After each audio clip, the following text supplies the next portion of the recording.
muscle jogging.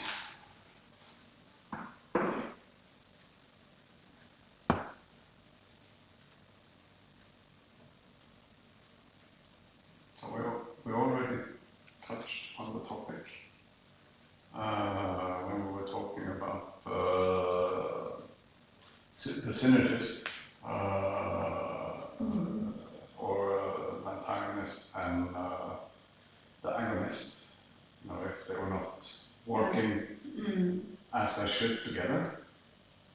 Also, synergists can become synergists because they have to take over for another muscle as there is a trauma or something going on. So it is a reflex that happens in the muscle to protect the injured area. That could be a trauma that happens. It could be, we talked about the nerve flossing in the neurosystem sessions. So it could also to protect damage on a nerve or if there is a stretch in a nerve or something, then the muscle can, get tense around that area and squeeze it to protect the nerve. It could also, if you have a trauma or an imbalance, which is a threat somewhere else, the muscle can squeeze or contract with the result of squeezing this nerve. So we were talking about sometimes people feel pain radiating down the legs, and that associated with being nerves being squeezed in the lower spine.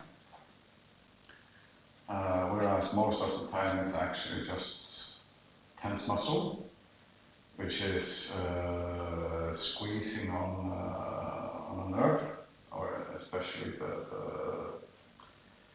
the lower back nerves that are going through the glute and down to the thigh. So if it's squeezed there, it will give similar symptoms. Right? So over time, another good example is, I said that because of the trauma in my knee, and over the past days when I have been probably overloading it a little bit, then my muscles, my hamstring, for example, is protecting my knee.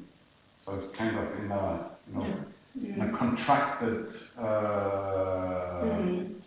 state.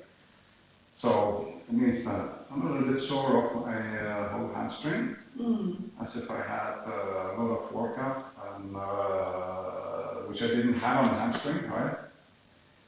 But it's tensing up in a way to protect me from maybe doing the opposite movement. Who knows?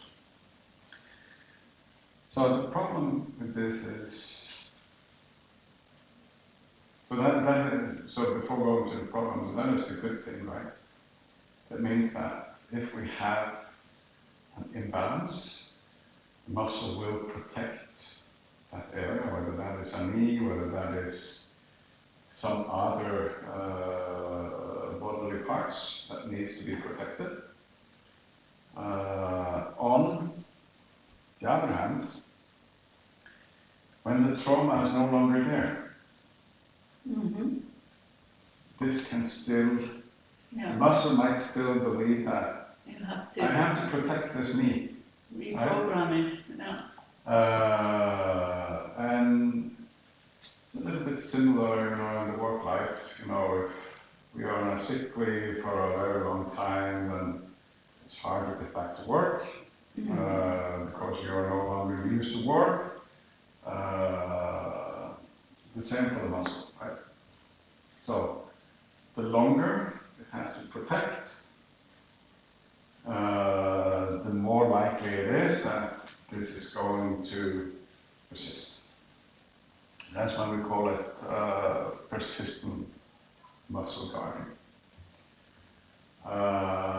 And if this goes untreated, or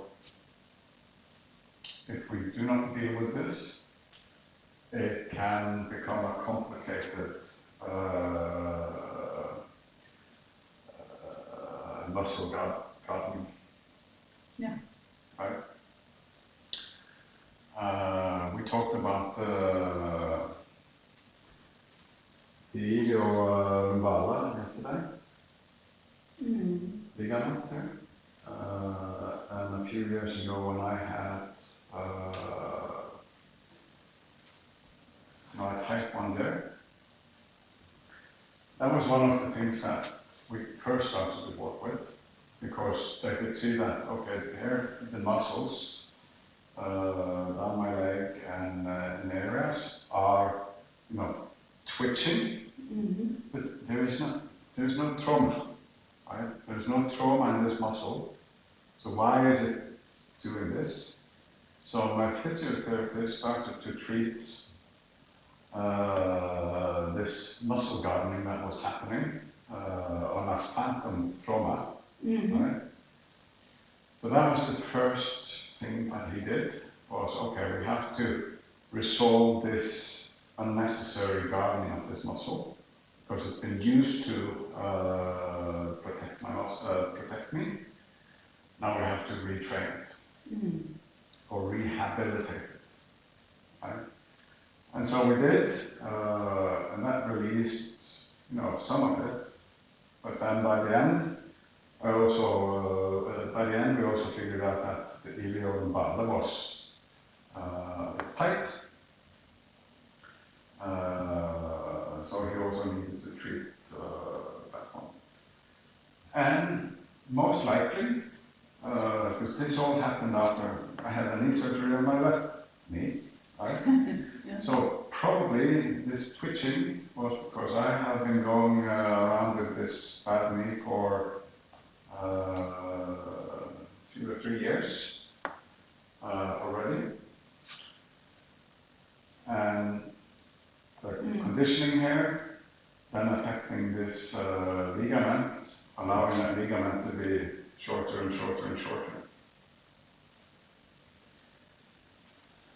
Other things that I've witnessed, even here in the studio, is someone having a muscle tear, right?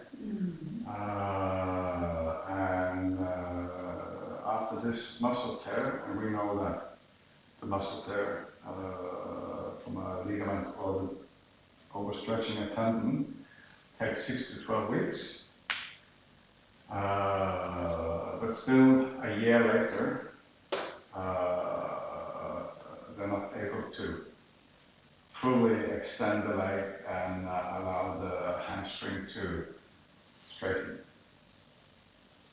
This is also a persistent muscle gardening. So for too long,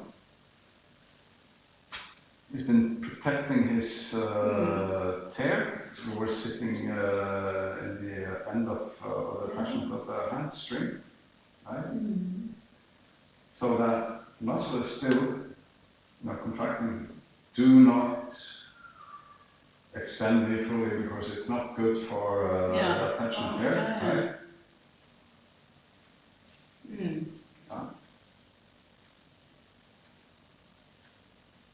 Any other, can you relate to any of this? Well, I haven't had that many injuries in my life. I have It doesn't need to be a big injury. I have stepped over and things, but I don't remember. But I remember my daughter. She when you did acro, Juliana, she went into very deep splits when she was holding up, and she's very, very flexible. And then she got some muscle tears here. And she struggled with that for very long, and then she went to a guy, physiotherapist or something like that. And he told her exactly the same. So even this tear she had was healed, still the hamstring was tight, and she's not a person with tight hamstrings. So he worked a lot with that hamstring and glutes or whatever it was. She was actually tearing, but this was fine again. So it was the hamstrings that were treating. So I guess this must be the same. Maybe I used to ride horses when I was young a lot, and sometimes you fell off. And then I have some fells where I have, not broken my ribs, but hurting my ribs. And I think that could actually maybe still now in one side, it might be this because I have this side around here where I really hurt my rib once. I feel I feel there is a hole in my body or in my aura or whatever you call it. So when I'm trying to, sit in meditation or doing pranayama, I came aware of it when I started to do pranayama here when I took this course. I thought there is a kind of a hole or something I'm not, something I can't feel with air or energy or, I can't explain it because it was not a hole of course, but hole in my subtle body or something. I think that could be some of the muscles here that is actually, because when you hurt your ribs, you can't laugh, you can't cough, you can't do anything. It's so hard. So maybe it can be so. How do we work with it? So that's next on the list. How do we work with this? But before we get to there, what can the consequences be if we have prolonged phantom? Then you compensate somewhere else. Yeah. If I assume that this hole I have here, this comes from when I hurt my ribs, and I know exactly when and where and how it happened. So I really heard it, and it handicapped me for very long, at least 12 months before I could actually laugh again. And these things. But then I get tight here, and then I get loose in this side.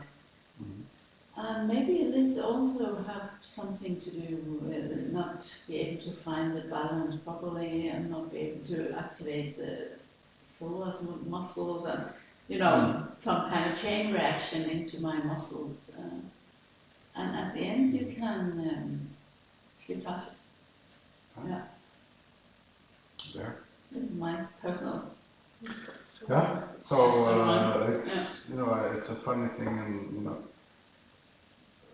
it could be many reasons for different things, but I remember especially during my early days of the praxis, I first had heel surgery on my left foot, where they took away one of these.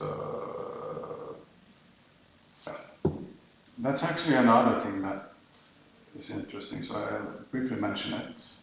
So, if the ligaments here under the foot and along here becomes too tight, right, it creates like a tent on my Achilles. And what is happening under that tent is that, like if this is the Achilles heel, right, the ligament is, coming up, and there is, air or free space below, then the bone structure is built in, okay, I need to fill out this. So I start to grow bone here, right? I have seen people who have a lump there or and it can happen elsewhere in the body as well, but that is a very common place to have it. So this is, then the bone is growing out here, right? And it becomes a lump. And when this ligament is, moving up and down over this lump, you get inflammations. Right? because it's, it has to walk over a ridge. The same is a problem with this area, right? If the imbalance in the ligament is not dealt with, then there might grow actually more bone in that particular area, because it's lifted as a tent. But anyway, so when I had that, first of all, I have this ridge that is creating pain. Means that I'm probably compensating a little bit in my foot for the pain, meaning that when muscles then start to twitch to protect, it finds a different line, right? So the synergists have to sort of take over and substitute for the lack of whatever muscle is twitching to protect her. Then you get a different line on your movement and on your muscle movement.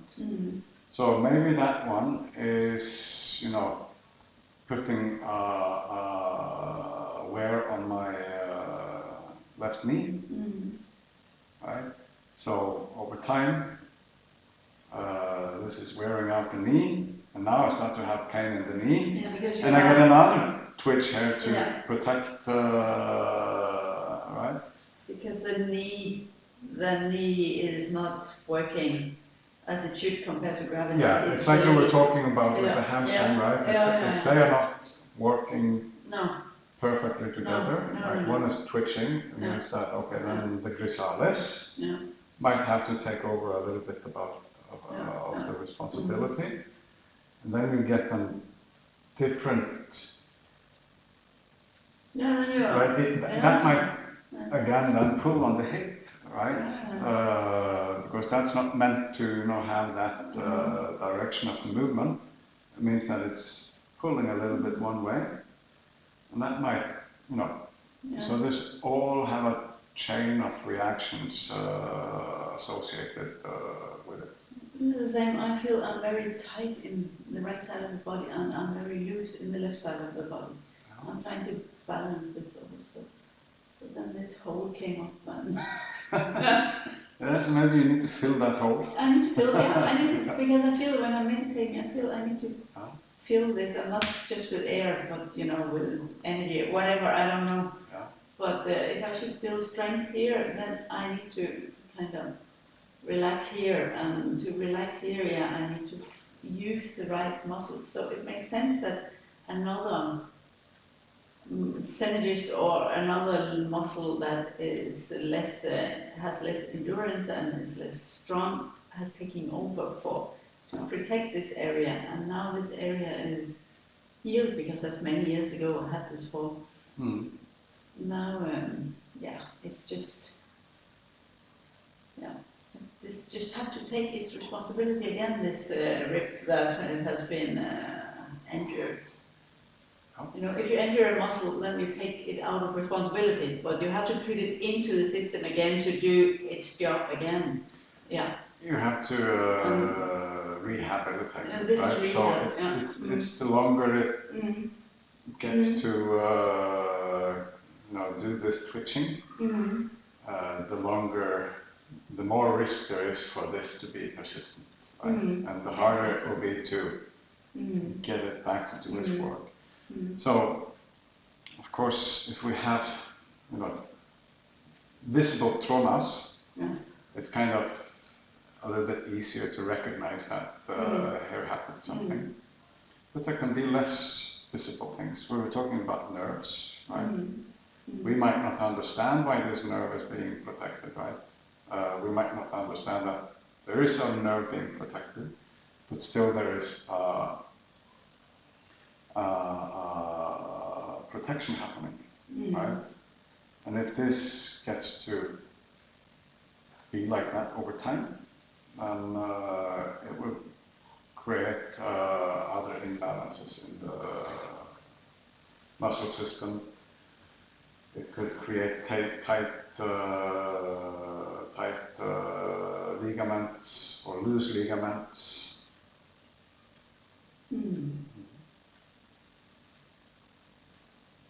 Yeah. Anything else that you would like to?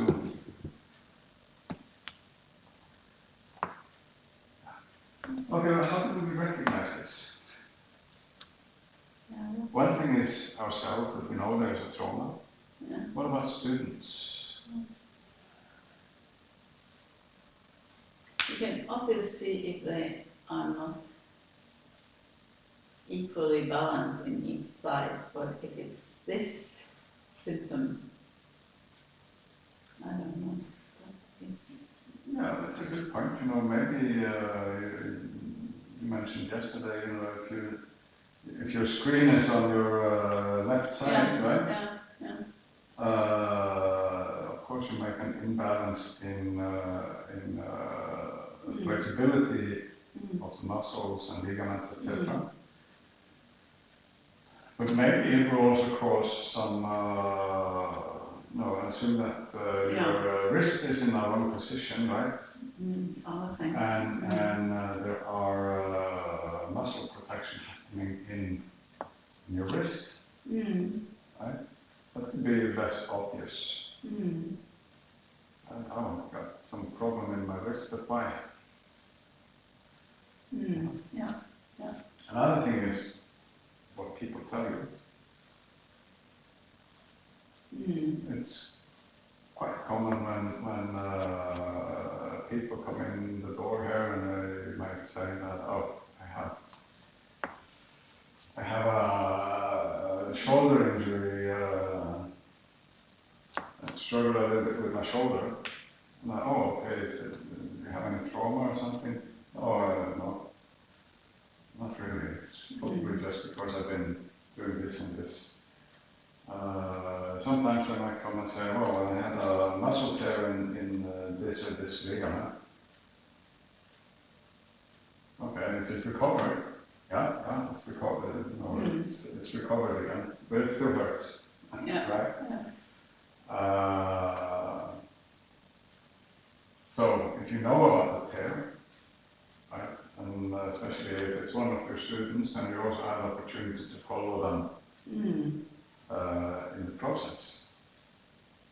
Then maybe you also have to come to a point where you see, okay, now it's time to straighten your leg, right? And yeah, I know, but I'm still scared, or I can't do it, right? It might be that the person is still scared of doing it to relive the tear, right? But it's also probably the muscle protection that is still in place, right? If they've been walking like that for 6, 12 weeks, 6 months, who knows? Hamstring tear is, it's so easy to, stretch it, right? So it might take more than the 6 weeks, because you come like 5 weeks in and then you pull it a little bit too much again. Yeah. And then you have 6 new weeks and then you pull it a little bit again.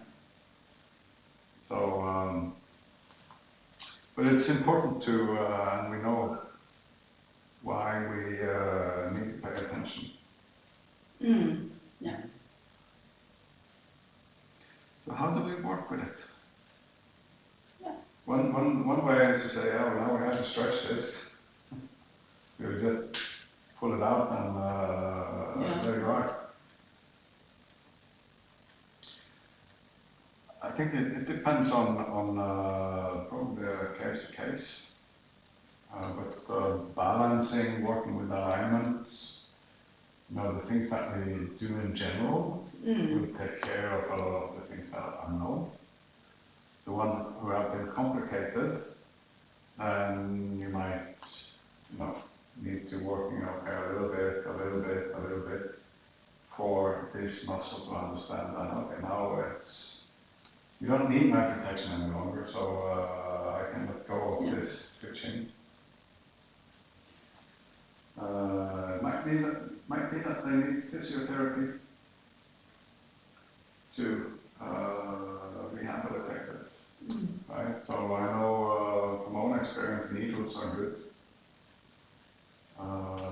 work in conjunction with physiotherapy or massage can be good. Using foam rollers, other, there is low threshold tips that we can give But I think yoga-wise, what I will just start with the alignment. I have, again, my biomechanic friend. He's always telling me that you are not stronger than your weakest side. So I will tell them to start over again. Okay, if you can't, just do this, and then you do the same. Don't train the side of your body unequal. Train them equal. So if you can only stretch like this, you will just stretch like this. And if this wants to go further, you have to have this with you also. Because then it will just come, because you can't. People want to stretch one. Both. Keep your knees together, and then I have seen things the same. I have not been teaching that much. I never seen with the legs, but I've seen the shoulders. People are, so stiff in my right shoulder. Left you can do everything with, but the right you can't do anything. And you say, no, if you can only go here because of your right shoulder, you just stay here. And then, okay, stretch a little bit more. Okay. So I will be very concerned, but I don't have this knowledge to go deep into the problems, because I'm so afraid of giving advice that will make people worse than they are. So I'm always just saying, keep the alignment, keep it,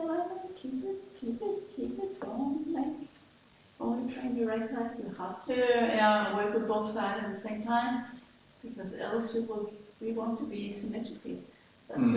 That's the definition of beauty. This is that you are symmetrical. So this is how I have been. I don't know if it's this problem, but if people in general are tied in one place, I think as a general rule, what we do in yoga is working on finding this alignment, being aware of how the anatomy is supposed to work on our body. It's also easier for us to, there is an imbalance here, and let's work with that imbalance. Right? In fact, we were talking about the synergist. We have poses that are supposed to allow the hamstrings to work individually from each other, right? And it's important that we, do these poses. In Ashtanga, we have a lot of this work already done for us, so we don't need to put it together. But if you have a private student who have an issue with this and this, which they often have, right? We give them, either before class or maybe we also allow them in Mysore to, go to the wall and do this, or use the block to do this, to work on this misalignment or this imbalance. So similarly, if we are aware of some of these muscle imbalances or guarding, then we can give them some exercises to sort of complement their practice, to help them recover again. But we shouldn't do anything that we are not confident. No, I'm not doing anything. It's good, right? I think if I stick to the alignment, then I can't do anything wrong. But this is evolving as a teacher also, to know more about this and be able to give more precise advices than just keep your alignment. Absolutely. So this is, And it's also good to, I have, when you have friends and know people within, as physiotherapists, so even if you don't know them, right, if you go to the doctor, right, you can ask questions about this and this and this and this, to get more knowledge on a topic that you know that some of your students might have experienced. So have someone to consult with. If it's unclear cases, or even ask the student to, or recommend them to go for a physiotherapy session, and then they might come back and say, oh, the physiotherapist said this and this and this and this. Then you get the information you need to give your recommendations on how to move forward. Because we also know a lot of things the physiotherapists do not know.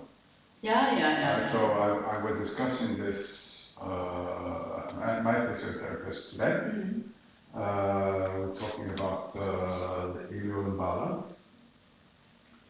So I was discussing with him, okay, how are these stretching, how does these work?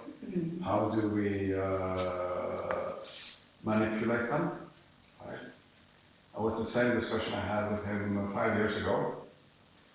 5 years ago he gave me, actually the only thing you can do is cat and cow pose.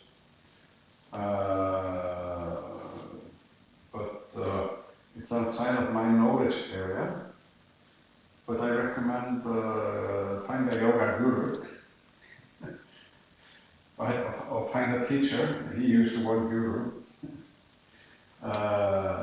Find a yoga teacher to discuss this issue with, and see if you can come up with some yoga poses which are actually able to target the sleep apnea. And so I did. And I spoke with another yoga teacher, and he went back, did some research, I did some research, and then we actually came up with a couple of yoga poses that were targeting this.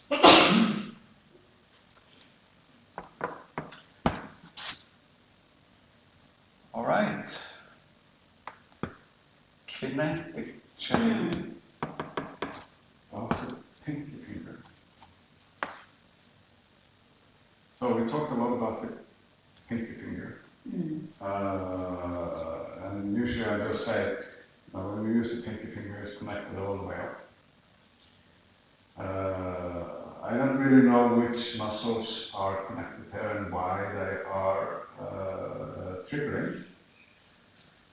I can, however, see on the muscle attachments here some pattern in it. But it means that the contraction of this pinky finger or this pinky finger muscle have a chain reaction in your arm, right? So, and you can actually, if you stand up like this can also be a little bit different based on how you are bending your wrist. If you hold your wrist like this, right? Actually, if you take something and use this,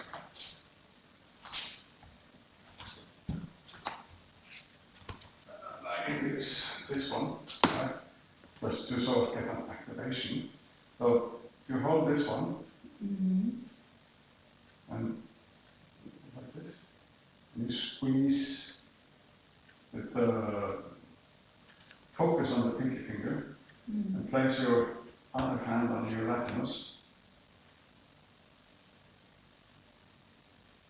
a little bit low on the latimus maybe. Can you feel that actually when I'm doing this, my latimus is... Yeah, but I feel it when when I do go from downward facing dog to upward facing dog. If I forget about it or get more in and don't have contact or awareness of this, it's much heavier. If I really get the power, if you can call it like that, here from, you're kind of a little, you're not grabbing, but a little grabbing, and then you have the outside of your hand. I feel that I'm doing the upward facing dog exactly from here.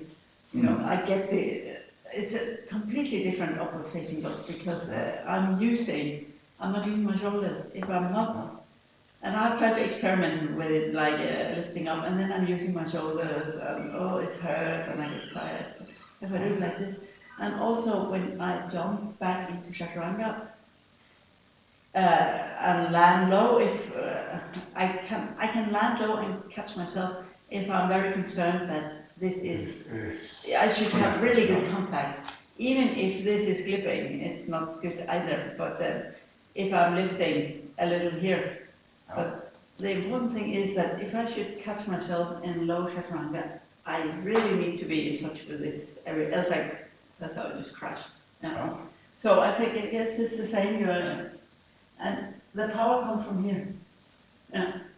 Yeah. It can also be other muscles that are probably. I just feel it. Yeah. But and it's a mysterious thing to me. You know, why is this? Right? Yeah. I didn't bring it into my yoga practice until this pinky trip a few years ago. Yeah. But from the time I did weightlifting, I know that, well, I found out myself, this was my preferred grip on the bar when I did bench pressing, right? Yeah. Or over shoulder press, right? With the hand, wrist slightly tucked, right? And my very good grip on the active. Yeah. I also, and this is also things that I recall, learning from other places. So arm wrestling, right? Yeah. So I learned from someone who did arm wrestling, not professionally, but more like semi-professional. They were actually at the studio using weights to practice.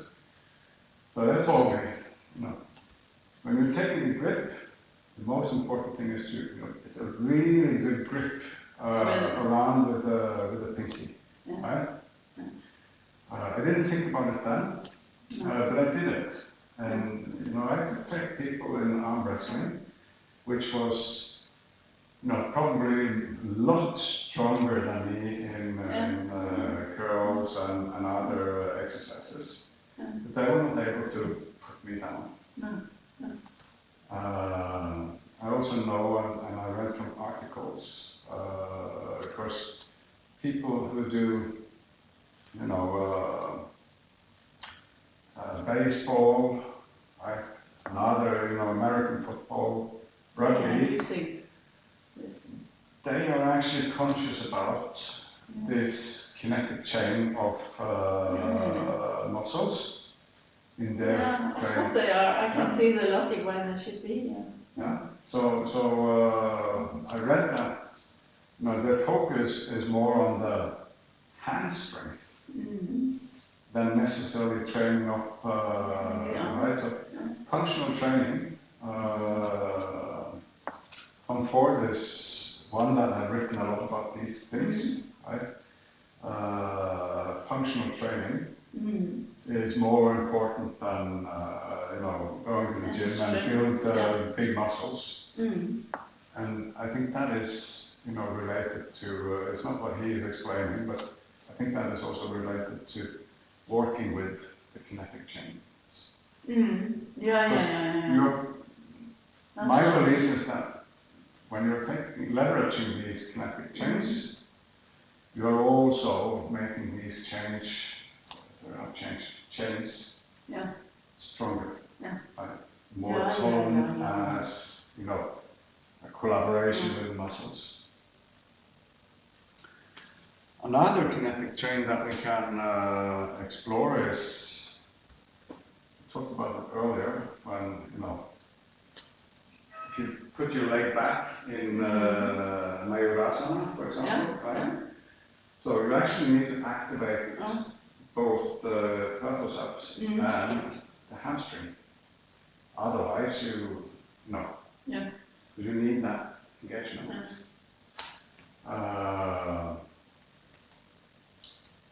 We're flexing our toes. Often we say in a back bend. I saw a question on one of the Ashtanga groups. Why do we have the heel on the floor? Better. right? Mm. You see many other gymnasts and everyone, they go on their toes when they do Okay. back Yeah. bends.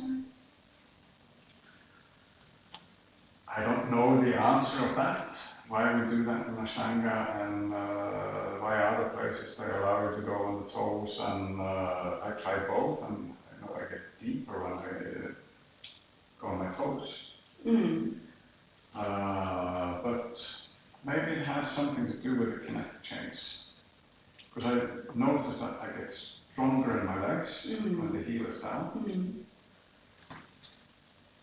And I'm only, I'm working out of my own experience, so it's not scientific. But my assumption is that, when I'm on the heel here, I get to work more on pushing on my toes, and both my big toe and my pinky toe, to activate the kinetic chains coming from my foot.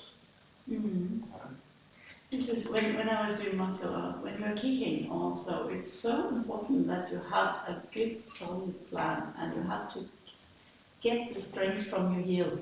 It is from your heel, and then you stand on one leg and then you kick with the other leg, and you should be really connected and grounded with your heel, because this is where the energy comes from, or the strength, or So this is also a change. Yeah. And saying that you do on poses or asanas, when you roll up, hold your toes, right? So we often say then, pushing your heel, right? And push on your toes, right? So you're pulling on the toes. Then you get like a very activated sole of the foot.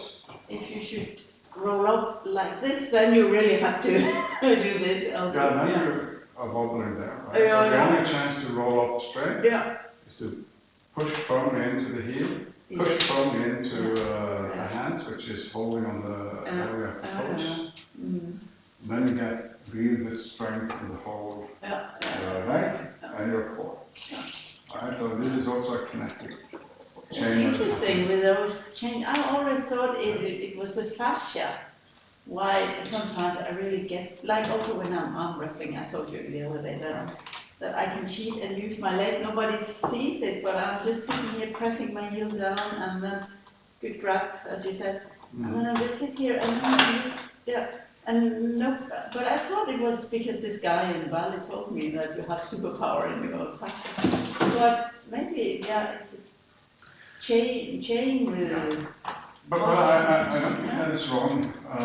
My understanding of how the fascia work, some saying that fascia is your mind-body connection. It is what is creating an intuition in your body. So it's very likely that this is responsible for this kinetic. But maybe it was what he meant. I just got it wrong. It was I don't know. For the fascia. But it is whatever it is a chain that is going, that you are using power one place, and then you can actually transmit it into something else. Another place where you can, see this chain in the foot is if you stand on one leg, right? And now if you are tightening all the corners on the foot, right? Then you are able to lock off your whole leg, and you are standing steady, right? If you now lift one of your, you can lift your toes a little bit, even if you're planted firmly, or you can try to loosen up the center of the foot, right?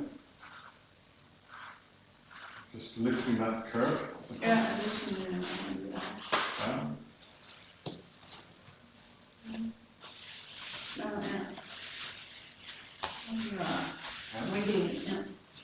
So, in a chaturanga, we're talking about the chaturanga.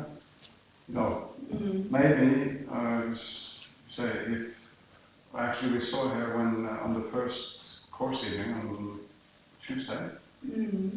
I asked one of the girls in the course who could not find that active engagement in her lower part of the body and feel that she were sending energy backwards from her hips and upward from her hip.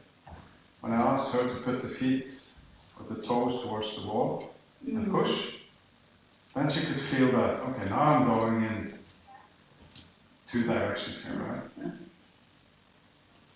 Also activating the kinetic chains. I think I had it put on the next. Yeah.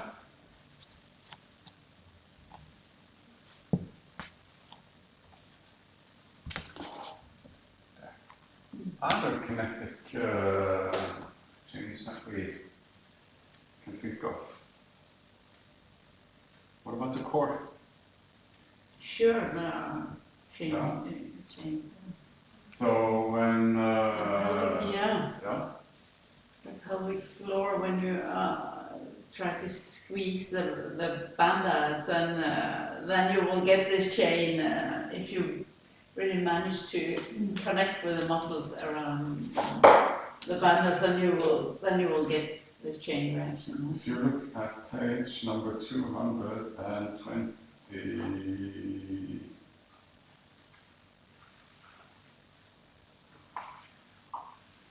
Five? In here. Not five. Second. We have the, Okay. where is it? 25? No, I can see it.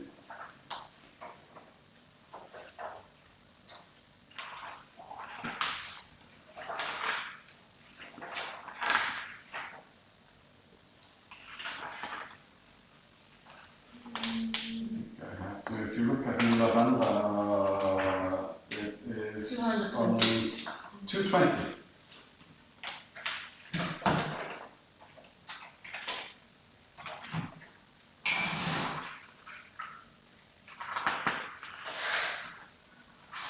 There's no head in here. There's no number. 20 is without a number. Yeah, there it is, right? Yeah. So, Mm. okay, right? So, this is the pelvic floor, right? This is what we associate with, if we squeeze our lower banda, or if we squeeze our anal or that lower part. What do you notice happen if you stand up and try it? When you do that squeeze, where do you feel it in your body? Well, I feel it when I do this. Well, I feel it everywhere. I feel it. So you feel it up. I feel it up, Your, but I also feel it down your because abdominals, I really feel that something is straightening me up. Just this little squeeze is. So this squeeze is Yeah. firing up a lot of other It's muscles. firing a lot of. That is helping to, stabilize you and protect your spine, right? This is if you should pick one point, this is the point that you're really stabilized and you have a good position, and this is, if you manage to get this right, this is how your body should be held. Yeah. I guess. I feel.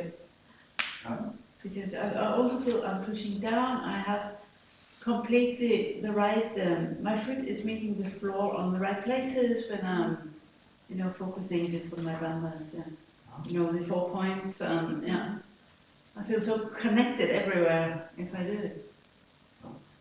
If you look at the next page to it, you look at the Yolanda Banda, Yeah. Oh yeah, this one. Right. Yeah. the chin lock. What happens if you Squeeze, yeah. let's read that? What do you notice happen other places in your body? I get more air You get more air? in the back. and I breathe deeper. So what is happening here is that we're tightening. Here, I'm tightening here, yeah. So there's a lot of other things tightening in the front of your, I can feel it up alongside my neck. I can feel it in the front. Yeah. I also feel what you were saying there with my back. Yeah. Right? And if we're thinking about antagonist and agonist, right? So what happens when you tighten here is that you loosen the back. Right? Yeah, so you are elongating the neck. So maybe if you have like an easy chin lock here, you are allowing the ribs to breathe in the back. Yeah, and you are elongating the spine also. You know, squeeze both Mula Bandha and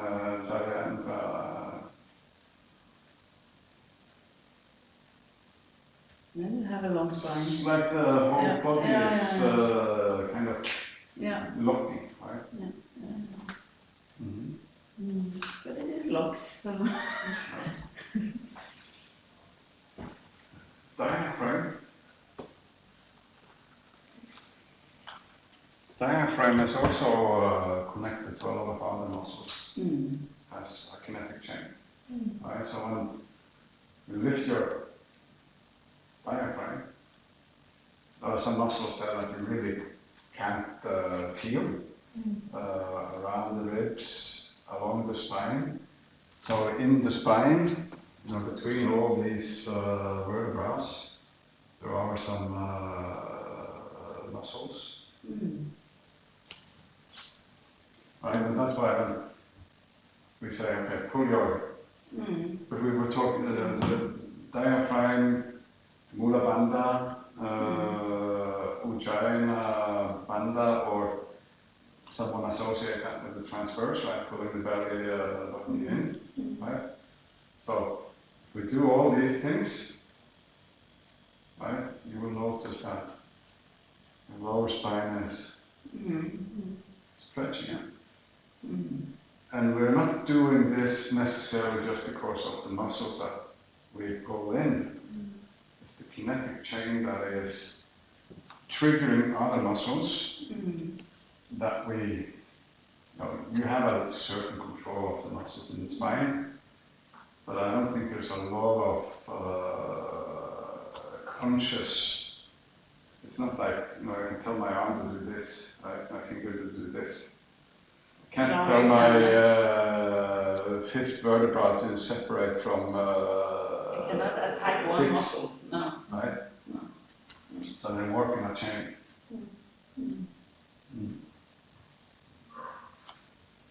So this could be a very useful, both for a practice to know, but also when we're teaching students. First, we won't be able to teach all this stuff to our students when we're teaching a class, and they might not even be interested.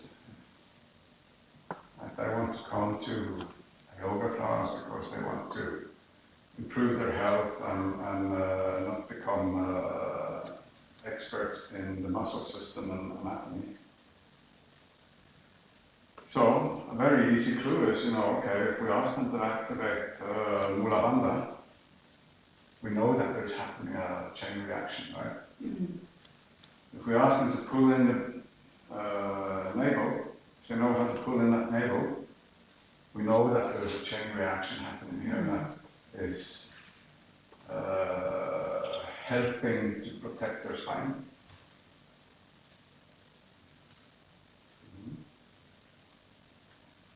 But I guess this is one of the things that you have to be aware of, how you are communicating this to the student, because you can't start on a long presentation of kinetic muscle chain, but this where you say, if you're pulling your ball, then you will, this is the trick to elongate your spine, or things like that.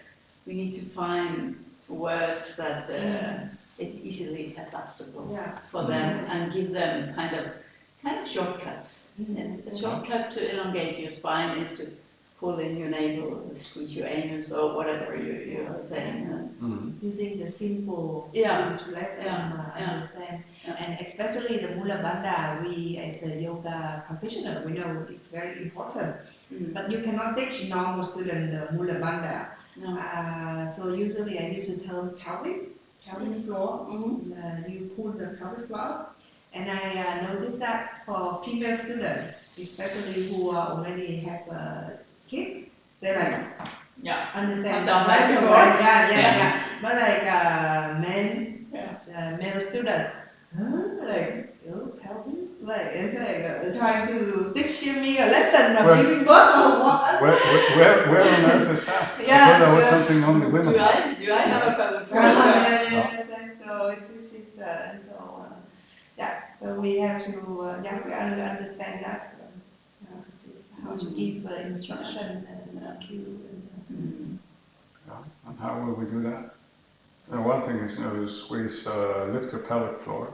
If I don't know where the pelvic floor is, But the You name can still squeeze the anus, but it's kind of like if I'm a female teacher and I told the male student, I have to come to the point that, okay, is it enough to give that kind of instruction? But it's like a new male student, I have to like, maybe later. But I think to start with the navel, pull the navel in and up. The navel should go to the towards the spine and lift it. You pull it in and lift it, and then this is the first key to elongate your spine. Then I think then they can lift the pelvic floor, and then after a while they can squeeze the anus, and then because it's also about they have to learn just to keep your navel in, and also there's a difference between the lower abdomen and the upper abdomen. This took very long time for me to learn, also to learn to separate what is over the navel, what is below the navel. Exactly, this isolation is hard. Yeah, this is also something that is hard. But I guess it's from student to student.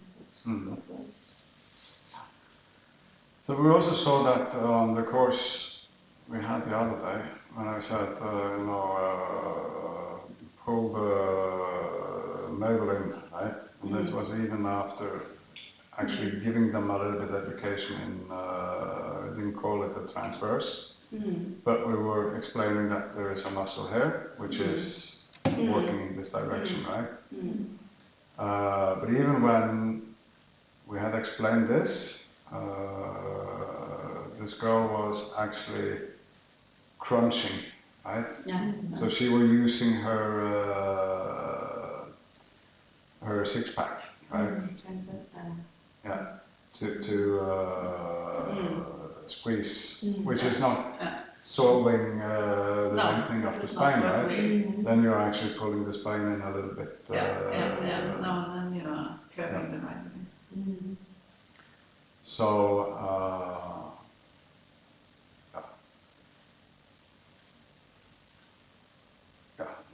we can't fix everyone, but I think with a few cues, at least we are creating a safe practice, right? And then when they sort of become more and more interested in, understanding, okay, Mula Bandha, then they can come to a workshop on Mula Bandha, right? If they come for Mysore or, when we have a more one-on-one, we can explain things a little bit easier. Yeah, but I think also if you're doing a really good yoga practice, then you are very precise in your mind and in your body where you are lifting and how you are lifting and how the muscles are working together, all these chain. And you can't expect that a new student will do that. But then instead of typing it very precise, you can start typing it in big areas and then make the circle less and less and less and less. And suddenly you are on the bandha. You start with the navel because everybody knows where the navel is, and then you pelvic floor, and then at the end, but this is what we mean with the bandha. Ah, okay. Yeah. So, Yeah, exactly. Yeah. The bandha is a mystery thing though, right? You cannot see it, you You, cannot touch it. you cannot really see it, you cannot really touch it. That's the same But with- there's probably a relationship with these muscles and how the kinetic chain is you know, moving the energy up your body, right? I think this is a good explanation also, that we have these chains in our body where we squeeze a muscle somewhere, and then when we do yoga, we can actually transfer this energy we get from squeezing that muscles to somewhere else because we want to do something. I think it's also a good cue. Yeah. Yeah. I also think that when we teaching myself, the Mula Bandha is very important for us as a teacher, because in the morning we are helping people, lifting them up, helping with drum back then and walking around. And usually if the minds go elsewhere, the Bandha drop. So as a teacher, it's very good awareness. So we lift the Mula Bandha up the whole time. It's also help to protect. Yeah. That's also bring mindfulness to. Assisting a Mysore class is an exercise. Yeah, it's an exercise. Yeah, but the Mula Bandha help me a lot. And also in lab class, I feel kind of like sometimes if I have a class mix of beginner and advanced, so I cannot look at you and counting according to you because there's a beginner. Oh.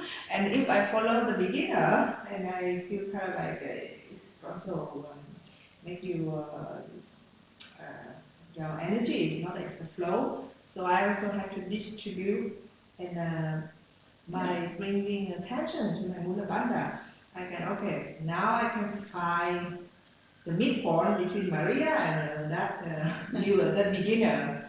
So it's like more like a flow and which distribute the energy to everyone. Yeah. Yeah, so yeah. So with this chain of, you also create some awareness of what is, you know, the rhythm, the energy in the room.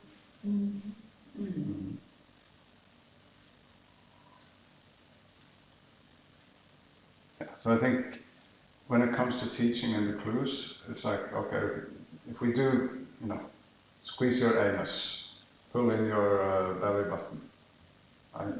Then we have done the things that are, you know, making the practice safe for the spine during the practice, right? And then when it comes to, you know, deeper back bends and things, then they need to understand a little bit more about the body dynamics, right?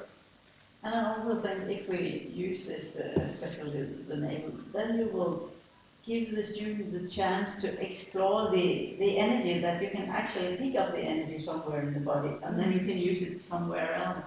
The student will get the chance to explore that themselves. And Now we are actually tapping into the next topic on the presentation here. 2 minutes. Absolutely.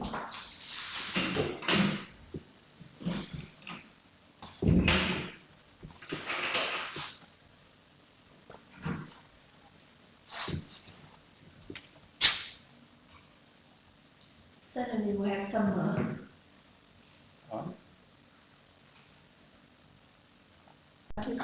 Back to school. Okay, so we had a very natural, well, it's very interrelated with what we were talking about, the chains.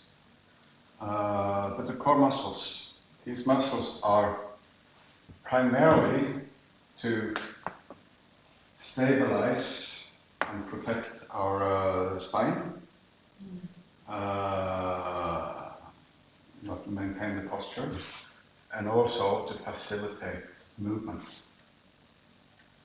That can also be movement in many ways.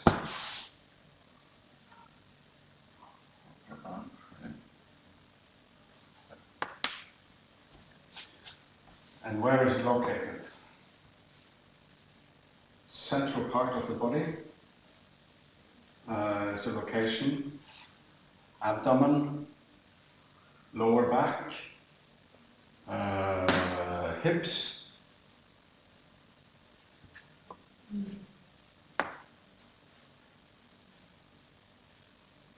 I also include the diaphragm. I have it coming just in front of my face.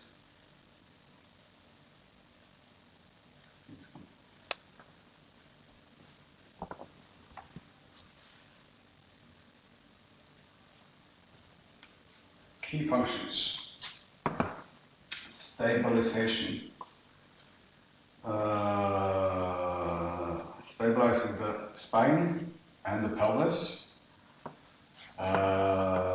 Fundamental for movement to reduce the risk of injuries. If we have sloppy movements, sloppy jumps, or sloppy walking, it can transfer mechanical stress on other body parts. Posture maintenance, so that we have a nice, beautiful mannequin walk. Oh, it has a function, right? So if we have a good posture when we are walking, it means that our hips are moving perfectly, our knee joints are moving perfectly, the weight on the spine has no mechanical stress, and so on. It supports us when we are bending. We had when we drop something on the floor and pick it up, right? If we remember to pull in our navel and pull in our anus, it's protecting our hips and our spine. Balance, right? We know that if we fix our core when we stand on one leg, it's a lot easier. It's not just the focus, it's not just the kinetic chain in the leg, it's also the core. Keeping our upper parts, you all know how we balance, right? If the upper part is not stable, then everything starts to wobble. Force transfer, that's where you switch to the core part of the session today. So here it says transfer of force between upper and lower body, improving overall strength and efficiency in the movement. I would like to add one thing to that, and that is that internal pressure that you gain from engaging the core. So when you think of it as an air pressure inside, right? You get a lot of more force in your movement. If you look at powerlifters, right? They use this for gaining strength and support when they're doing, for example, their squats, right? You can see them standing here and building up the pressure, right? So what they're doing there, lifting up. Engage the diaphragm, right? Engage, maximize the pressure in the lungs, and they have perfect stability in the spine, and then they start to lift. So they go down and squat when they're here? They hold their breath when they go down, right? So they start, they pull in the air, lift up that diaphragm, and prepare, and then they go down, and then they come up, and then they start releasing the air.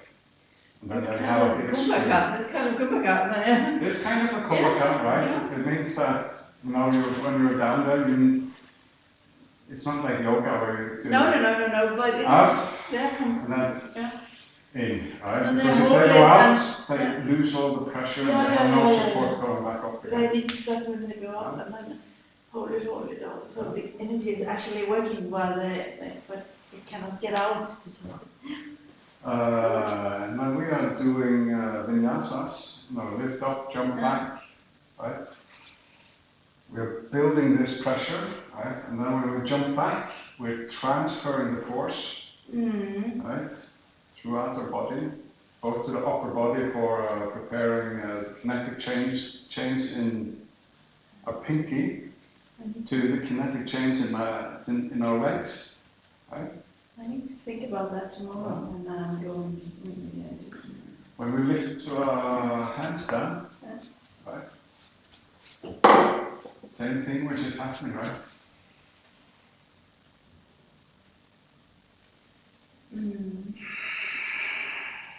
And then I build up pressure again. But you build up pressure, yeah.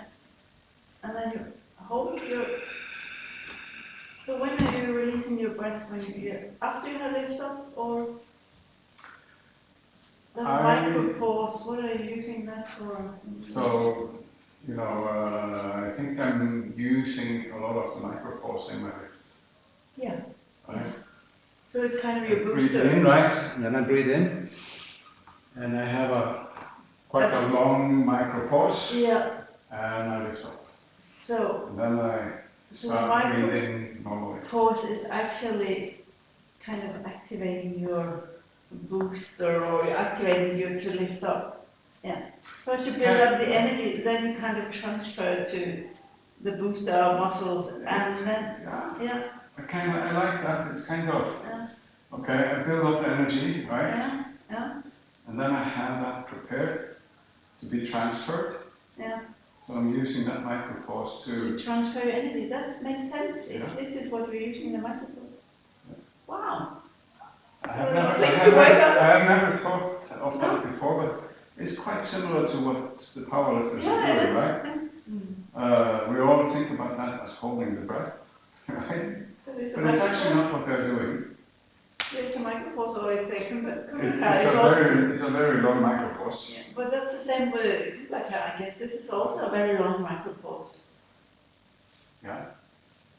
Because So in a powerlifting situation, then that micro pause is lasting for like 4 seconds or something, right? 3 to 4 seconds. What is the opposite of booster muscle?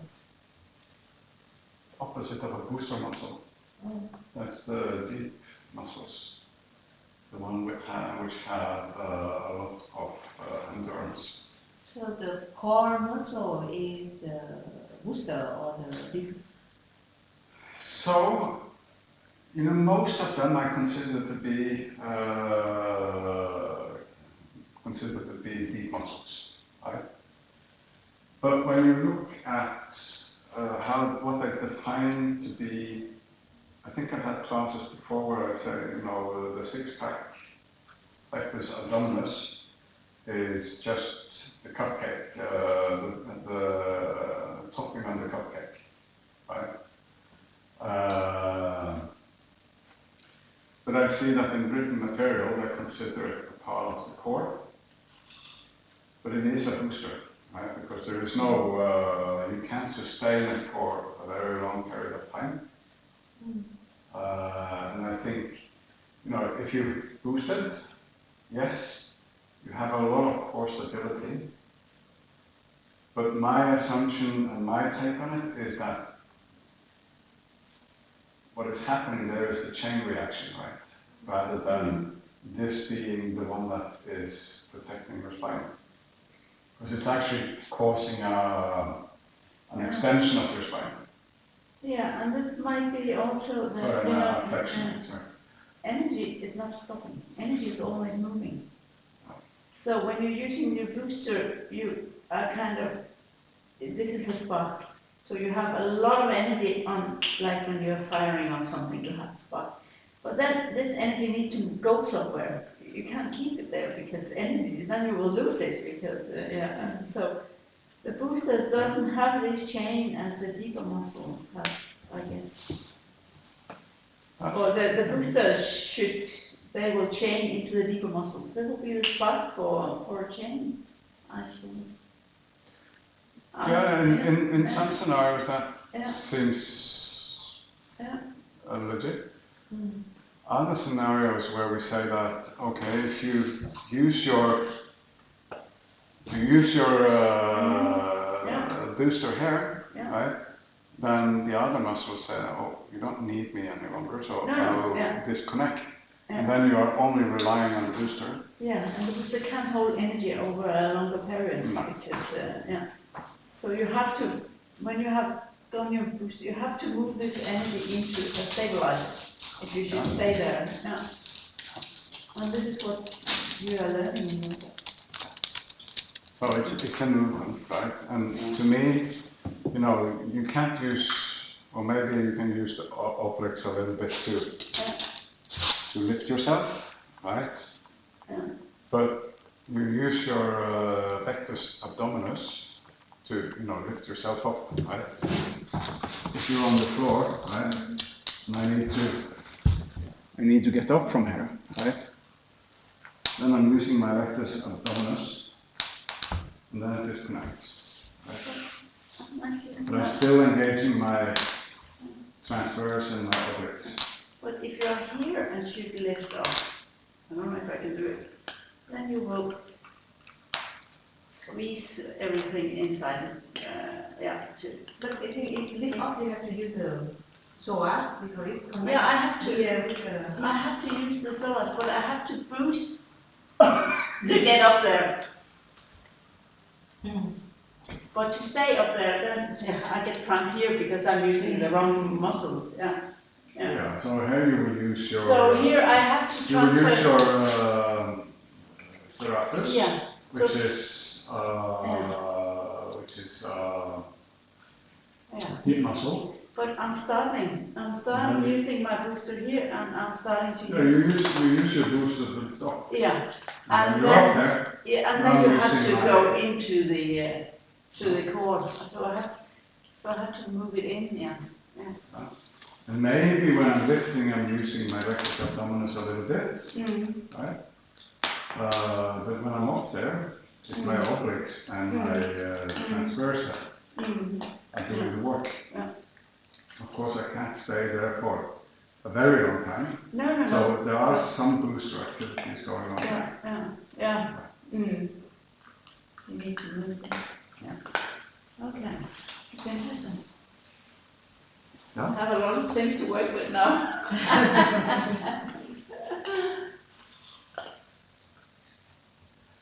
Yeah, and actually when you lift up to jump back there, you know, notice the, if you try, notice the transfer of energy that happens from your core to the rest of the body. Oh, I can't do this today. Oh, you can. Not now. Even now I haven't run. Today is Monday. Yeah. Yeah? Yeah, but I was cheating.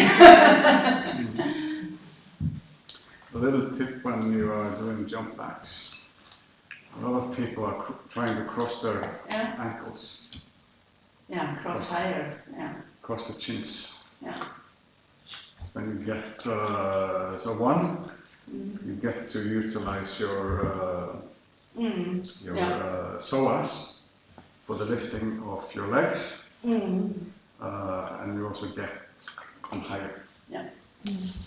So in order to go higher, you have to use the serratus, right? Serratus is here. Yeah. So in order to not crossing the leg, not you have to cross the leg though, but in order to bring the knee closer to the chest, Mm-hmm. what you said is using more serratus. No, so the serratus is what is lifting this part, right? Okay. And then you need to use the transverse to get space here. And then you need to use the obliques, get to more bring the space. knee. Okay. right? And then you have room for the knees or the legs to come around. Okay. Right? Mm. So, but here the point was that energy This transfer is that the is energy happening. transfer that is interesting. Yeah. And you can also notice, a lot of people say that, I get a lot of energy from the vinyasas, right? And this is because this movement of energy is, you pick up something from the core and you push it out in your body. You pick up from the core, push it out in the body. Right? This is the energy circulation. And it's a similar way of, if you do chakra meditation or kundalini meditation and you move your, focus on the energy here and then you want to lift it up in your body, right, till it comes to the head, right, and then maybe even spread it out, right. To me, this is a similar thing, right. So this energy, whether it's from the chakras, starts in the root, right. Our core is in the root. So it's also that energy that we are transferring when we are jumping. Yeah, it's actually, now I start to understand more about the vinyasa in between souls. I remember when I was a beginner, I really hate the vinyasa. I think the vinyasa is like, something that gets in between and take a lot of my strength. Because you have to use a lot of, if you use a lot of muscle, and then you don't have enough strength, energy in the end, right? So, but when I understand the Mula Bandha and especially with the core muscle, I now feel like, okay, now I can transfer it into the energy to the body, not to make me feel tired. Otherwise, before I just feel so exhausted because of all the jump back and jump through. There's a lot of muscle. And this also reminds me of when I teach like a big class, asana, and most of them are beginner. When I remember I asked them to jump back and jump through, there's a few guys that are very strong muscle, and they look at me like with a cross eye, like they really hate me. Like, why this small girl keep asking me to do stuff that is supposed to be, because they get used to the weightlifting and it's all a lot of movement for them. So they are like, I remember that feeling. They look at me like that. But I think it's important when you learn the vinyasa or when you teach the vinyasas to students that you teach them the flow about the energy that is spreading out instead of, I remember when I learned it, there was so much focus about you should lift up and then you should, cross your legs and turn around, not touching the floor and then jump back. And for me it was so exhausting when I kind of allow myself to touch the floor, not the, and do it on the knees if I need that, but still have the flow and strength and feel the energy. And then I start to embrace it, and then I start to love it, and now I cannot do a practice without having a lot of vinyasas. So I think it's important to think about that for beginners also. Do it on your knees. If it's hard, then It's, and I think it's a good point, because I think as yoga teachers we might also forget about, we say in yoga they say drishti, then breath, then asana. Yeah. Right, so it's, I think, you come to a point where, and some of what we're trying to do here is to capture that energy that we are building up and use it, right? And that's why we have Ujjayi breathing, right? Constrict. So it's Ujjayi breathing is also a way to kinetic change with the core, but it's also restricting the energy from leaving your body, right? Chin lock, mula lock, it doesn't come out, right? In other practices, when they do, they're talking about keeping the sexual energy within the body without letting it go, and you want to spread it, right? It's the same here. So the prana is the sexual energy that we are building, and it starts in the root chakra, our core. So we build that energy in the core, and we want to keep it while we're practicing, right? Yeah. And use it. If we let that energy out, we will get exhausted. Yeah.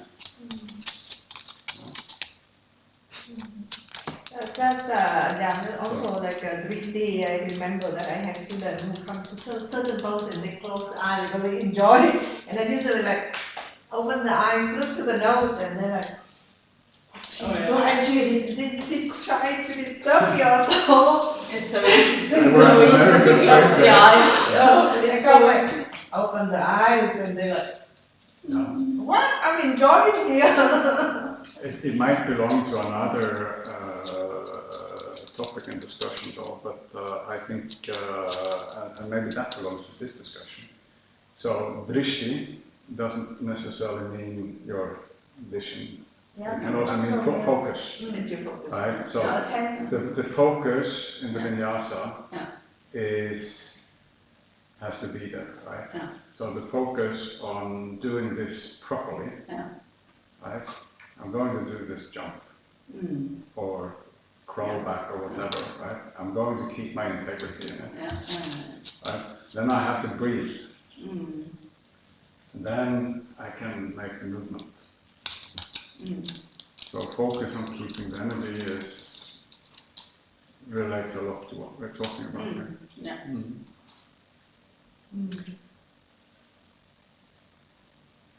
I think it's actually good to emphasize the Ujjayi breathing, right? Because when you do the Ujjayi breathing, you're activating a little bit your throat chin lock, right? So this is, if we squeeze the anus, pull the navel in, breathe Ujjayi, then you are actually doing a lot of the core work automatically, just because of the chains are activated. You are. All right.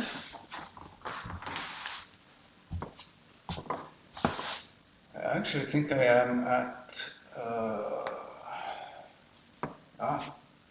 Okay.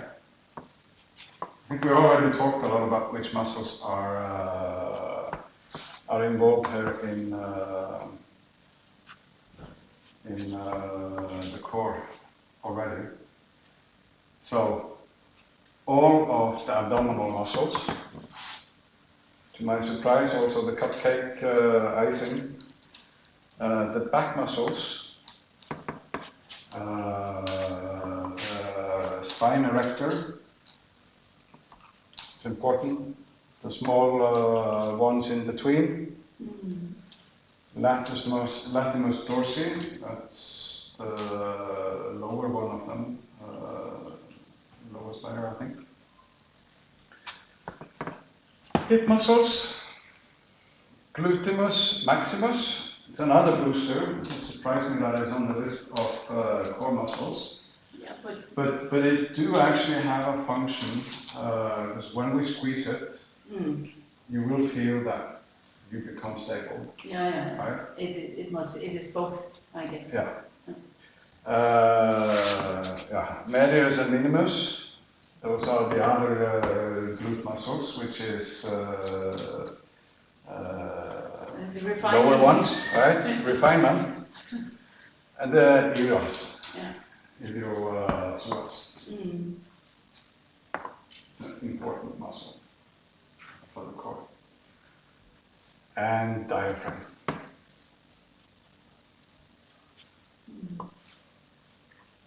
Psoas. Yeah. Iliosuas. Det har du, ja. So iliosoas is two muscles, right? Ilio and the psoas. I think iliosuas is defined as one of them. So that's kind of clarified. The one you keep the hip flat. Okay.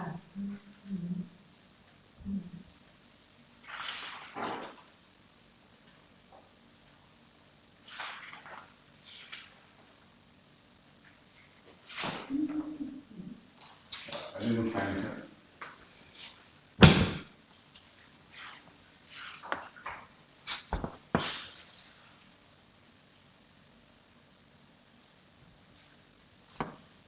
Yeah, yeah.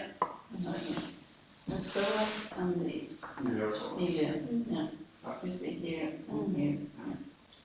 So the So psoas. this is the iliac, is Yeah. help the hip It's the hip flexor, and this one is core. connected to the spine. Yeah. Of course. Yeah. Yeah. So then they. So in Ulkitamastabana, we have an Yeah, this is here. Yeah. Mm.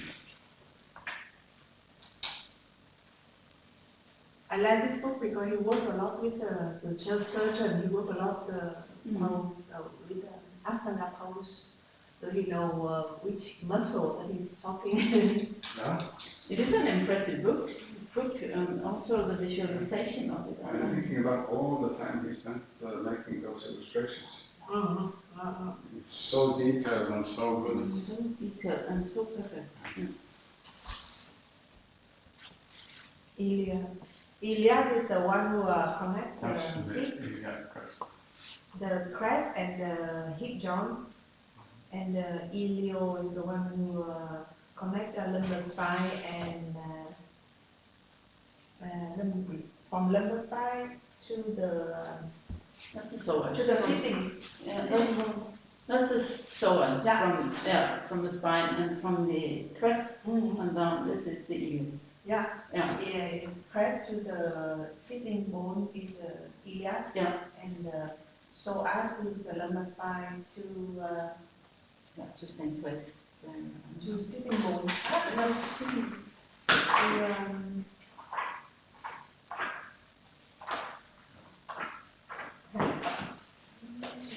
So psoas major is connecting from lumbar spine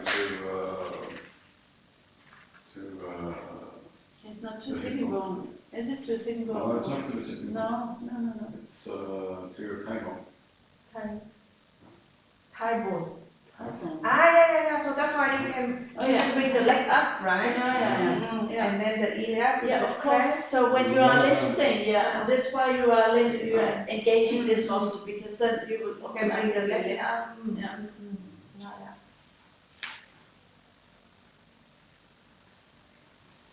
So No, now, I'm surprised because I thought both of them was counted as life is full of spices, surprises are a lot of things to remember. but it might not be accurate.